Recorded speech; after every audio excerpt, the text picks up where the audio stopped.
The season from hell is finally over for the Warriors. And when you look at the play-in, this is how it's designed, where the 7th and 8th seed have a heavy advantage of getting into the playoffs. Not only do they get 2 opportunities, but then you get an extra day's rest in essentially back-to-back game 7s, and you get to play at home.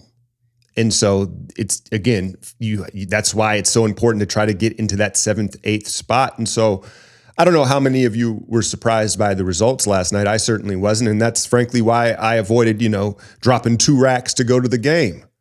I believed in their hearts. I believed in their minds. I did not believe in their bodies last night. Just turning around. They've been on the road essentially a week. They stayed from LA on Sunday, and you show up in Phoenix, who has an extra day of rest, very familiar opponent. And again, it kind of looked how you thought it might look, where, what did we have? 6 made field goals in the first quarter to 9 turnovers. And, I thought there was a telling play early where Pods raced out ahead. There was a hit ahead play to Pods, and he did his decel, and he was going to look back and find somebody, and no one had run with him. It's you get older. I know everyone is a different age listening to this, but you get, I'm in my 40s, and as a hooper and a player, that extra day, if you've really went and played hard, it might take, I know, granted, these guys are pros. It takes 3 or 4 days to feel better if you play really hard and you're older, an older hooper. And so, Steph actually, he had some juice there a little bit early, right? And he takes a fall there at the end of the second quarter. He gets hip checked by Iguodaro, and then he's moving bad. He's moving bad again. And hear what I'm saying, because they all do this. Jordan, D Wade. I've seen all these guys do this. I hope Steph was kind of playing it up a little bit to how bad he was hurting, how much pain he was in, just to kind of let everyone know, there's a reason that this looks like this. I am hurt.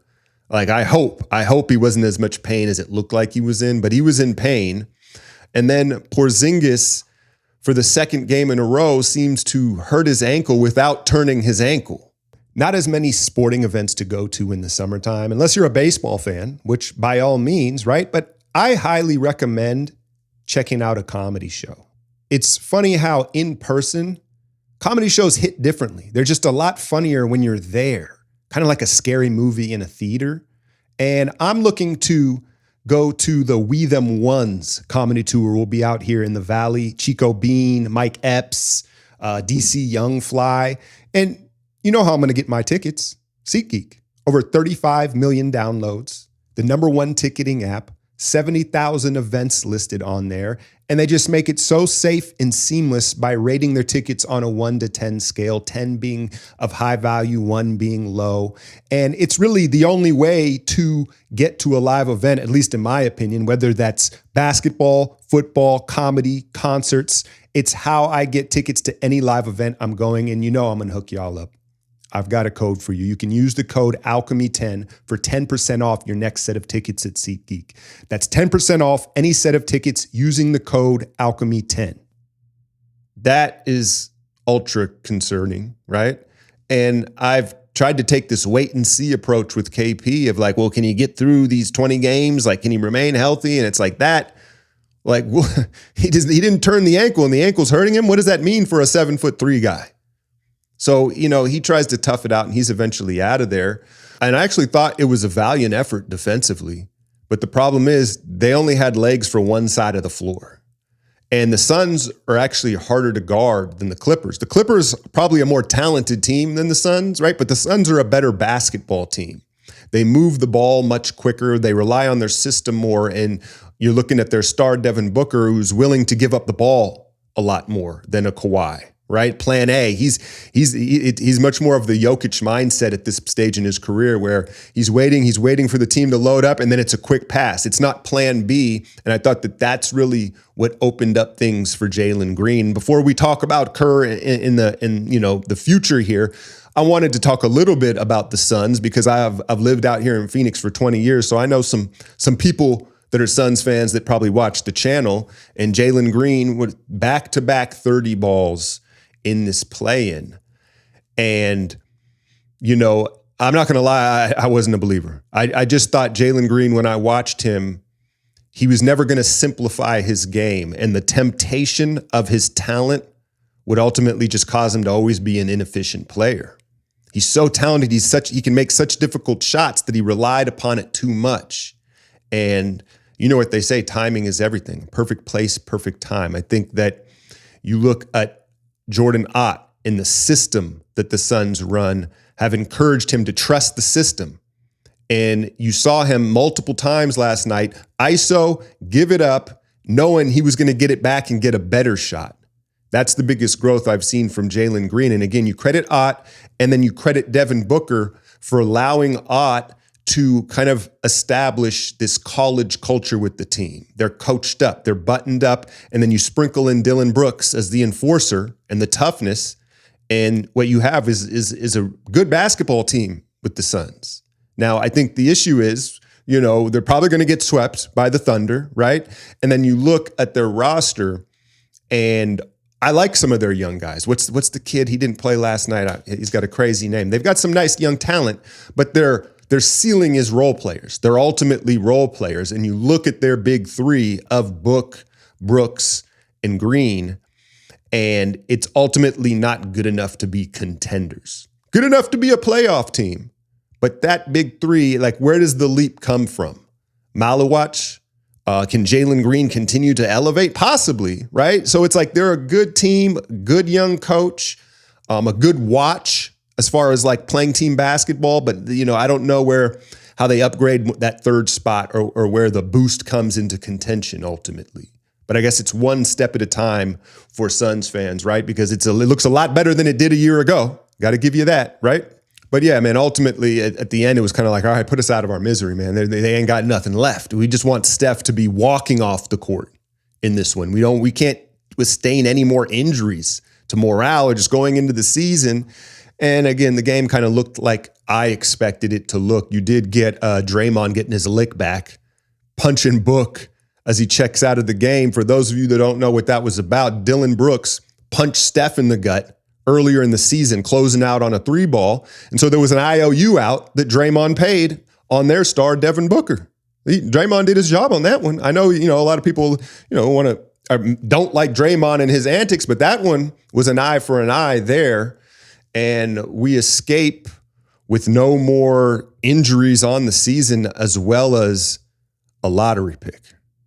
A lottery pick. And then there was the embrace between Steph, Steve, and Draymond that was emotional. And it's one of those moments where you're like, dang, this could be over. This could be over, right? I think that was Steve acknowledging. You heard the audio. He said, I don't know what's going to happen next, but I love the heck out of you guys, right? So that's an emotional, cool moment. And, you know, you heard Steve say, I'm not going to play that, but you heard Steve say he's going to take a week or two and then talk to Joe. But he certainly would never leave Steph, right? But then I thought the most telling thing came from Steph's comments. Let me play you what he had to say. I want Coach to be happy. I want him to be excited about the job. I want him to believe, you know, he's the right guy for the job. I want him to, you know, have an opportunity to, again, enjoy what he does. So whatever that means for him, you know, everybody's plan is their own, and I'm not going to try to tell anybody what to do. He knows how I feel about him. That shouldn't even need to be said, but you know, however it goes, you're excited about, or not excited, you're thankful for what we've been able to accomplish over this run. Thankful for an opportunity, hopefully, to put it together, do something again next year. And again, I just want Coach to be able to look at, you know, the situation as a whole and feel like he's the right guy. And so what I got from that was that Steve isn't happy. He is no longer finding joy in coaching basketball. Because that's what I think we've all seen it. Have you seen Steve like throughout this year? And you got why with all the injuries and how tough it's been, but he doesn't look like he's having fun anymore. And that to me sounded like Steph saying, listen, Steve, I love you enough where don't do this for me. Like if you're not having fun anymore, I don't want you to do it. You don't owe me anything. That's what I got from that. And so I know a lot of people say, oh, they're just being dramatic and they're going to run it back with these three still. I don't know. I don't know about that. Steve looks really worn out. He looks really worn out and tired, man. And I don't blame him, frankly, from this season. I'm tired and worn out and I didn't do shit, right? But as far as the Kerr critics go, there's definitely legitimate gripes, especially over the last couple years. Like, there's no doubt about it. I also think that he's been put in a really tough spot, a spot that Bob Myers wanted nothing to do with, right? And, when I look at the prime run with Steve and the boys, right, what stands out to me is how many times the Warriors were in a bad spot in a playoff series, in a game 3 or a game 5, and Steve makes the adjustment and the series flips, right? Like that's what stands out to me. And I'm not trying to write off that this is the end for Steve, but I just, I'm going to talk about it. Watching them embrace and making it seem like this could come to an end here. I want to talk a little bit about Steve and what he's meant to this. And the other thing that I think stands out to me is, look, one of the knocks is developing young players, right? And that's the environment. When you're in a championship environment, I don't know who does develop young players. But one thing he did do was handle star players. You it starts with Andre coming off the bench and buying in, right? And just Steph, Dre, and Clay. Now, you could argue that they were such a perfect fit that you didn't have to do much management. And then there's people that blame Kerr for KD, right? They're like, oh, well, he didn't manage the KD thing. Well, in hindsight, I think we all should realize that was a KD problem. Like, look at now the track record of KD elsewhere. So I don't really think you can put that on Kerr, but I think his ability to manage egos and stars, as well as make adjustments in big spots and keep the team grounded, is what has been his superpower over these years. But like he said, there's a shelf life for this, and it looks like it might be expired. He does look burned out. He's compromised in his decision making because of how long of a history he's had with these guys. And so if this is the end, if he does decide I'm tired, I'm not having fun anymore, the tough question is who do you bring in? You don't, because you're not going to, if we're going to make, one last run at it and bring in a LeBron or a Kawhi and you're going to have all these veteran players, well, then you need a veteran coach. You can't just get like the next young hotshot coach to coach a bunch of 40-year-olds. That doesn't make sense. They're like the same age. And so you take a look at this list. Mike Malone would have been my top choice. He is the new head coach at North Carolina, right? Is it Carolina, right? It's not, no, Duke's guy's still there. It's Carolina. He got the job at Carolina. I'm kind of surprised, but I think it fits him well because he's going to be able to have more authority coaching college kids than he would NBA players. Maybe not as much as he would before the NIL, but he'll have a little more authority, right? So he's off the table. Do you just move Terry Stotts into the head coaching position? Now you have familiarity, institutional knowledge. That would be kind of smooth and probably the safe way to go, right? I'll throw a couple other names at you here. Jeff Van Gundy, you saw him on the Clippers bench. He might just be too wound, too tight and intense for Steph, right? Like, I don't know if that's a vibe for him. Tibbs, probably say the same thing. That doesn't seem like a cultural fit. But, a ton of experience. And then here's what I'll say about Tibbs and Van Gundy. For a short term, it might work. Like you wouldn't sign them up for 5 years, right, into the future. But if it's just like do coaches do 1+1 deals? I don't think so. But if you somehow talk them into like a 1 or 2 year run with the vets, I think it might work because, again, you get back to that term shelf life with the coach. That Van Gundy and Tibbs' shelf life expires super quick because they're so naggy, right? It wears thin. But for a year, it might work. It might work.